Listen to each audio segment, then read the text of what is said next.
Hello, my little goblins. We're back at it with a new deck profile, and this time we're talking about Mekk-Knights. Now, Mekk-Knights do a lot of things great, but the thing they do best is going second and breaking boards. So that's what we're going to be doing today. We're going to just go second and annihilate some boards. Sometimes we'll go first, and that's what it is, but that's pretty much what we're going to be doing. We're taking advantage of the 2 red reboots in the deck. We're also running Lightning Storms, 1 of Dark Ruler. Bunch of stuff to do what we need to do, pretty much.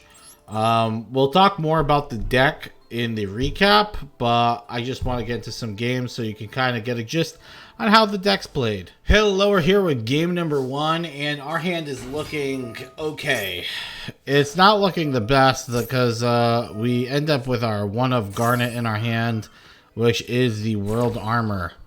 So typically with this deck, when you summon our best normal summon, which is Yugioh, you want to discard the World Legacy World Armor from the deck to the graveyard. So it's kind of unlucky that our 1 of is in our hand. And you might say, hey, Fatsoid, well, you got Yugioh in your hand. Well, Yugioh is a Mekk-Knight, and it can get searched with our other Mekk-Knights. So it being at 1 is still annoying, but it's not like the end of the world. You can search it out. But I like how this guy's name's You Meta, You Suck, and then he's playing like Sky Striker. Like, Sky Striker is not... I feel like it's a relatively meta deck. I mean, everyone knows what it is. It's always on ladder. If you're gonna say you meta, you suck, you better be playing something like, if you're gonna play Sky Striker, it better be like Sky Striker, some weird shit like what's that furry archetype? The one I was doing before. I can't remember it because I always call it Sky Striker Persona.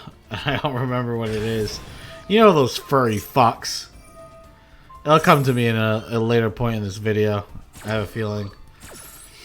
Alright, we're gonna get Widow Anchored on Indigo, which is kind of annoying. The reason why we were doing the play we're doing is we were summoning the Indigo so we can move and then summon Blue Sky. Or we could summon Purple Knight. This works too now. We can do Blue Sky here, or we can Purple Knight here. Either way is fine.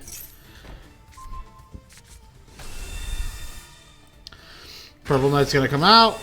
Blue Knight's gonna come out. Blue Knight's gonna give me a draw.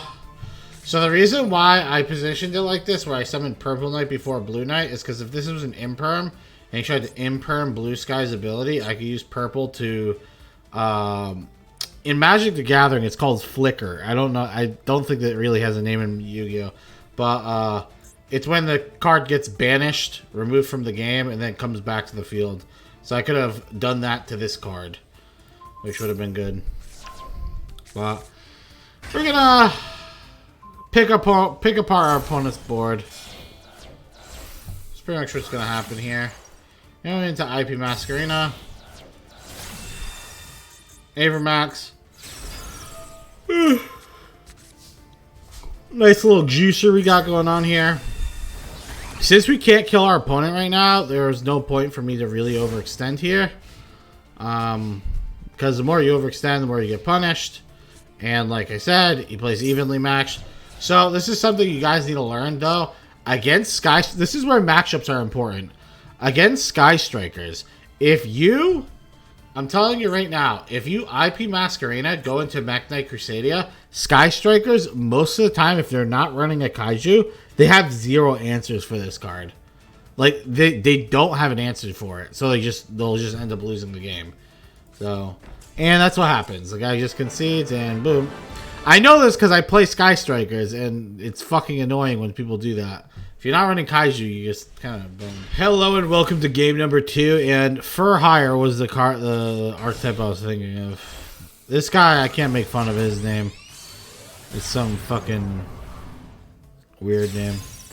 I can't read that. I guess it's not weird. It could be just like Tim. I wouldn't fucking know. So he's gonna play Gear. I'm gonna play Yugioh. He's gonna activate Ghost Trick Knight. And here, I play Red Reboot, and I'm going to make a massive mistake. Like don't be Fatzoid. Be better. All right. So I play Red Reboot, which allows me to just pretty much do whatever the fuck I want. He has one card in hand, and if the one card is not like Nibiru or something, like we're probably gonna be fine here. We go into Lib. Lib sets. Summon Indigo. Indigo's going. We're gonna bring back that. Get memory. This is where he already fucked up. Nightmare Unicorn. It's not really that much of a fuck up here.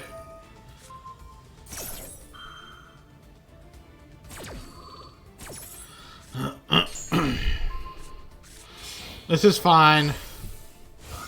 Even this is fine. I would say even this is fine.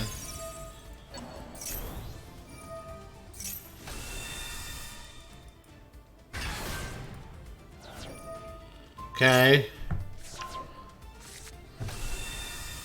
This is what's driving me crazy right here. Because I'm like 99% sure I missed lethal. Yeah, I 100% missed lethal here. So this is where I'm a complete idiot. So I had lethal here, and for some reason in my pea brain, I'm like thinking I don't. In my mind, I'm like, oh yeah, I definitely can't kill him here. When in reality, all I had to do was pop token, right? Set World Legacy Whisper like here or here, and then I could special summon another Mekk-Knight, and then just attack with everything. But instead, I decide, oh, I'm going to let my opponent have a chance of coming back. I'm going to pop his other back row. Now I can't make direct attacks this turn. I go into Mekk-Knight Morning Star. The reason we do this, by the way, is just so we can Yellow Star his back row. And again, I actually think the better play here is I should have banished Girsu, and then I could have gotten Girsu back with the World Legacy key. This is really hard for our opponent to deal with anyway, because Mekk-Knight Spectrum Supreme, it's pretty much can't be destroyed or it can't be targeted. It's kind of going to be tough for him to deal with anyway. He plays Ghost Trick Shot. I just play Maxi. Yeah, just so stupid. I literally could have just ended the match. This Harpies is going to be kind of nice.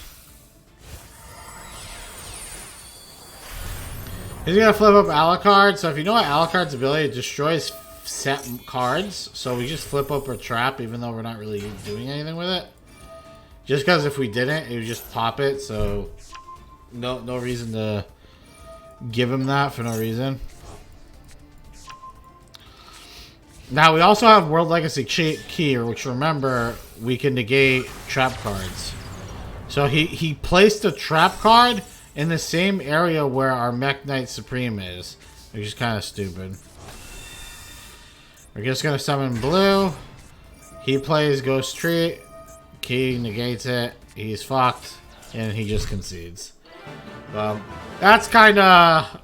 Again, I should have won early. But that's just a mistake on my end. Alrighty, we're here for game number 3, and our hand is looking okay, I guess. It's not the worst of hands, it's not the best of hands. It's a hand. Our opponent plays Foolish Burial. We immediately call by. This card's really annoying, and it lets him just pretty much search anything out of his deck. So now we're gonna start doing some Indigo shit. He activates Max C on the activation of Indigo Eclipse. So I don't think we end up special summoning after this. No, we don't. Yeah, we're just passing. Maxi's so annoying, dude. I'm so tired of playing it. Anyone else tired playing against Maxi? It's like a 3 of in like 90% of decks. For like, since the existence of fucking Master Duel. You know? I feel like they need to change up the meta by like fucking gutting some of these changing out some of these hand traps or some shit. Like, remove Max T, remove Ash. Just have it be a free-for-all gangbang. I think that'd be hilarious. Goes into Rusty. This is really annoying. The Dark was really aggravating because that was my only Dark card in the graveyard. It was my stupid World Legacy card. Alright, there goes Yugioh. Oh, we should be fine though. We're gonna play... Alright, so the reason why we play this first is because we know he has a Feather. We want to bait out Feather so we can Blue Sky him. Because we can use Indigo, move this over here, and then Blue Sky for 2.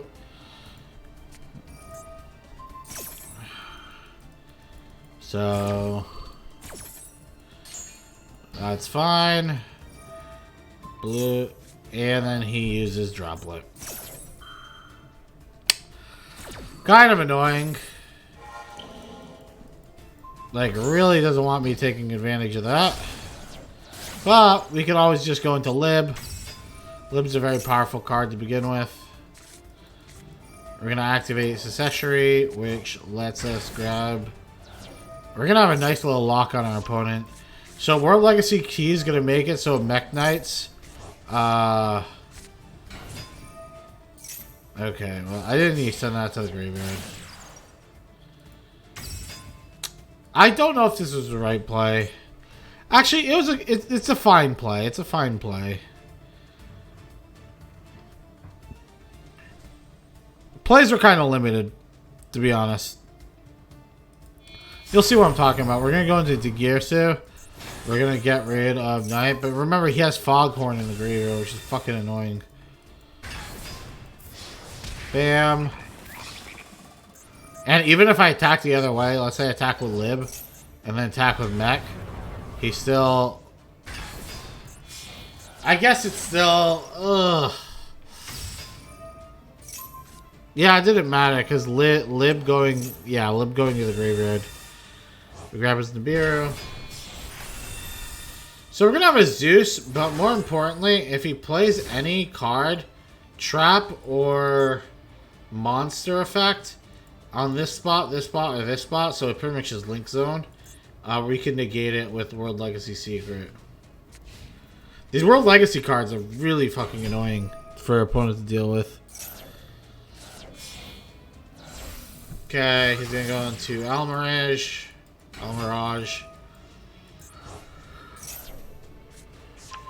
He gets a trap, but the trap doesn't actually do anything. Doesn't he have a trap in the graveyard? No, he doesn't. He goes into Verte, but if you remember, he used his Malicious early, so he actually can't even go into what he wants to go into. I'm pretty sure he wanted to DPE there, but then again, if he could DPE, we had to counter, so we were fine regardless. Welcome to game number 4, and our hand is looking actually pretty good for being on the draw. For actually going second, you know? Now, I play against a lot of Chop Tricks in my day. I barely see people going to 41. So, like, I'm, like, wondering what the fuck is in this person's hand, because one trap into 41 seems a little sussy. We're gonna have to play it slow. The reason why I play purple here, this is the exact reason why I play purple. I can banish. He forced his card into attack to get rid of my Mekk-Knight. He's gonna go into Zeus. It is completely fine. Because now we get to Lightning Storm this board. Well, first we're going to activate Mekk-Knight again to get rid of it. We're going to Lightning Storm the board. His best play, actually, no cap, is to actually use Zeus on that board. Because now Zeus effect doesn't activate. Because we have World Legacy Secret. Because remember, Yugioh is a Mekk-Knight. It's a Mekk-Knight. Fucking milk my udders. You know, I have to calm down with the vulgarity of my speak, because YouTube is apparently like really hitting hard on some channels with the that are using swear words, bad no words, little naughty boy words. So I gotta calm myself down. Sometimes you just want it. It just wants to ooze out of you, you know. Just wants to ooze out of you. Like just fucking ooze all over the table, all out of you. Ooze. Alright, so we play World Armor. We got Taki. Red's gonna pop a Zeus. He's just super dead. He's like super dead. I mean, we don't have to do anything that we're doing right now. But here we are. We're doing it for no reason. Our opponent concedes. And life is good. Aloha, Loka. Hey, Lokas. We're back at it again. And this time we're in game number 5. And this guy has a really wacky deck. So I wanted to show it. His deck is really odd. I mean, it's not that crazy odd. But at the same time, it is. I'm like thinking, okay, he's like this extra deck burn. Like fucking Dogmatica, Ritual. He's got that vibe, you know. I could mess with that, you know? He goes to the White Relic. That's going to grab Chalice. So, even that card's not that weird. Like, these are pretty normal cards so far. The incantation cards. Ben 10, it's starting to look a little sussy. Starting to be a little sussy baka. The Wicked Avatar. So, you could have argued... Hey, Fatsoid, how come you didn't Nibiru before the Wicked Avatar came out? I didn't for a fucking reason, because this guy, he's running incantations. Something tells me that this guy can tribute summon another fucking thing. I'd rather get rid of whatever else he could do it. But you could also argue, if this guy's running Vanity Ruler, I'm probably just dead now, because he can literally just tribute right into Vanity Ruler now. But... now we're locked out of spells and traps for 2 turns. Pretty neat. So, this was really stupid on me. I probably should have done it, but it's going to pay off. Because remember what I said? I said that he'd probably be able to combo off again, regardless, even if I did do that. And he would still get this off. And boom. Angel number 7. Now we do this. We do that. We got the most greedy value. The most greedy goblin value out of that Nibiru. Remember, I can't use spell and trap, so if you're screaming right now at the channel and saying what the barnacle, this guy is dude, this is really hard not to swear. What the barnacle? This guy, he's not using his stuff. There's a reason for that. So something tells me I could have FTK'd him. I mean OTK'd him here. But I'm not 100% sure.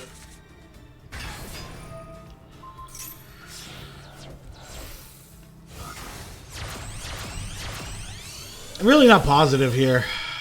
I feel like I could have, though.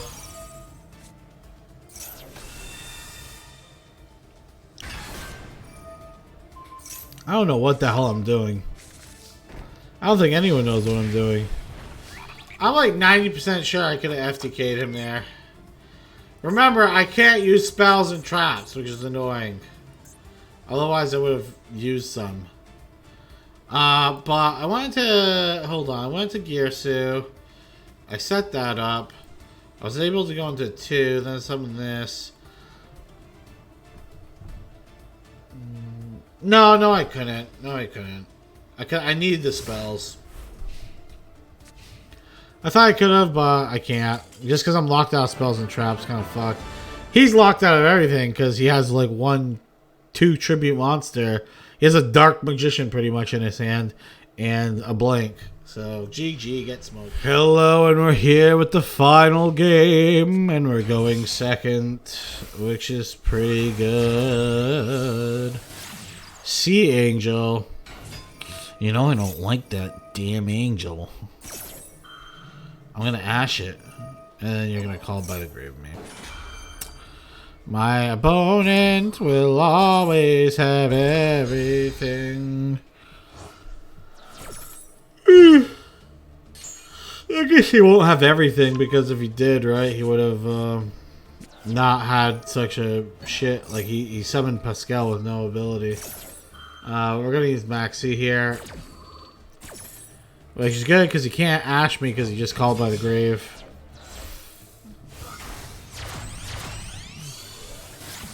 Top deck and Gears is good. Ash is not good. Because it's, yeah, another Ash, of course. Why wouldn't it be? This Harpy is going to be nice. And then he has his own Maxi.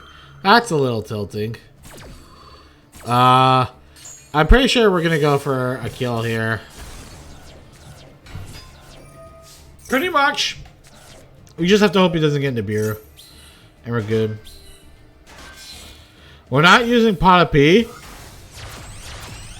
Because you don't know me. No, the reason why we're not using it is because cuts our damage in half when we're trying to kill him. So it doesn't seem very productive, does it? Alright, we're going to banish. He's going to ash me. A little bit of a fool, if you ask me. Little bit of a fool. So there we go. Blue Sky. We're going to get massive value out of Blue Sky. Blue skies never die. That's what my granddaddy always say. We're going to summon Indigo. Indigo, always a real one. Always no cap. Slapping ass. Actually, his ass is... I'm going to get demonetized now. GG. GG, guys. World Legacy Succession. Boom. World Armor. Look at that fucking hand coming up. Ooh, Effect Veiler. Ooh. Ooh. What will I do now? There's no way I can win now. This actually might be a GG for me. I might lose this. Oh, wait. Oh, wait. Is that the maiden? The maiden coming out? Laying the smacks? Goodbye. See you later. GG. See you next Tuesday. Alrighty. Well, we're going to go to the recap and talk about the deck a little. Hello, and thank you for watching this far. And if you are not subscribed, please consider subscribing. We are diligently putting out content, and it is much appreciated. I hope you guys also join our Discord. We got some pretty cool shit going on in Discord, so yeah, join that too. Other than that, let's talk about how the deck is. How the deck performed. It was pretty good. I would say it was a lot better than I initially expected. I did mess up a few times. Sometimes you seen, sometimes you didn't see the art of me not showing every game. But the times I messed up was just I was, for some reason in my brain, I don't know if I just was, because I just came back from being like very sick. My brain wasn't like processing that red reboot just shuts them out from ever doing anything with traps, and I'm like, oh, let me. I feel like when you play red reboot, a lot of the times you should just look for a kill, and if you cannot 100% get a kill when you run that through your brain, then you can look at picking apart their entire board before it's their turn again. And this deck does that very, very well. This deck, like I said, very easy to go into Lib. And if you're wondering, oh, well, for you to go into Lib, you got to go into Gearsu. Well, Gearsu, you understand that Mekk-Knight purple by itself searches your Gearsu out of the deck. Blue Knight also searches out Gearsu. Most of the time I was searching it out with purple, but so yeah, if your opponent has two things line up, summon purple, activates ability, get Gearsu, summon Gearsu, and then you do your full combo. But yeah, I mean, going into Lib and then Lib into like a Galatea, or Lib into IEP Masquerade into Mekk-Knight Crusadia will win you a lot of games by itself, or even into Access Code Talker and just OTKing them that way. Yeah, it just felt really strong. There was a few games where we went into Mekk-Knight Spectrum Supreme, And this card almost acted very similar to Crusadia. It was just like very hard for your opponent to deal with, and they just can't go over it. So it also this card is very good. So this card is really, really good with your World Legacy cards. Because remember, World Legacy Key lets you negate traps. World Legacy Secret lets you negate monster effects. And then World Legacy Whispers lets you negate spells. So if you have all three of those up, anytime your Mekk-Knight is in a zone, anytime someone plays anything in that column, it's getting negated. Or your opponent, not anyone. You can play whatever you want. But it's pretty damn powerful. And what this card does, it allows you to have even more of a slippery maneuver with it. So the slippery maneuver that I'm talking about is like, if you read a secondary effect, you can send one card you control that's in this column to the graveyard, special summon a Mekk-Knight in defense position. So the card, because these cards, these World Legacy cards, work really, really well with Indigo. Because Indigo's affects a quick play. So if you have two Indigos on the board, one at number 2 position, number 2 on the board, and another one at number 4, it could even be at number 5. You pretty much have a counter on every slot. You can counter it twice per turn at minimum with the Indigos, which is pretty sick, pretty fun to do. Because the Indigos, I'm pretty sure Indigo's not once per turn. You can target one Mekk-Knight. Hold on, you can only special summon once per turn this way. Yeah. This is not a hard once per turn. So each Indigo can activate its effect. Which is pretty good, if you ask me. The only problem is you can't special summon the Indigo with the normal Mekk-Knight summoning thing. That's why I said you would probably have to do it either through Spectrum Supreme or through, I guess World Legacy Secret could be a way of you having 2 on the board too.